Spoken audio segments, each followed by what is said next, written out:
मागील काही दिवसांपासून LPG गॅस सिलेंडरचा तुटवडा निर्माण झाला आहे। अनेकांना वेळेत सिलेंडर मिळत नसल्याने अडचणी निर्माण होऊ लागल्या आहेत। सोमवारी नालासोपारा पूर्वेच्या संतोष भवन येथील परिसरात नागरिकांनी एकत्र येत गोंधळ घातला। अमेरिका, इस्रायल आणि इराण यांच्यात सुरू असलेल्या युद्धामुळे LPG इंधनाचा तुटवडा निर्माण झाला आहे। त्यामुळे व्यावसायिकांचा गॅस पुरवठा बंद झाला आहे। तर दुसरीकडे घरगुती ग्राहकांसाठी येणारा पुरवठाही अपुऱ्या प्रमाणात येत आहे।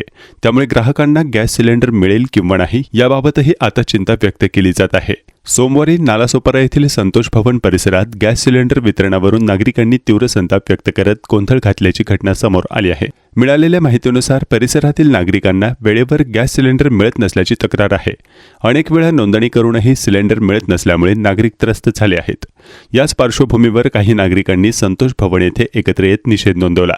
नागरिकांचा आरोप आहे की नियमित ग्राहकांना सिलेंडर न देता काही ठिकाणी तो काळ्या बाजारात विकला जात असल्याचा आरोप नागरिक करू लागले आहेत। घटनेची माहिती मिळताच स्थानिक प्रशासन आणि संबंधित विभागाकडून परिस्थिती नियंत्रणात आणण्याचे प्रयत्न सुरू आहेत। या प्रकरणाची चौकशी करून योग्य ती कारवाई करण्यात यावी अशी मागणी आता नागरिकांमधून केली जात आहे।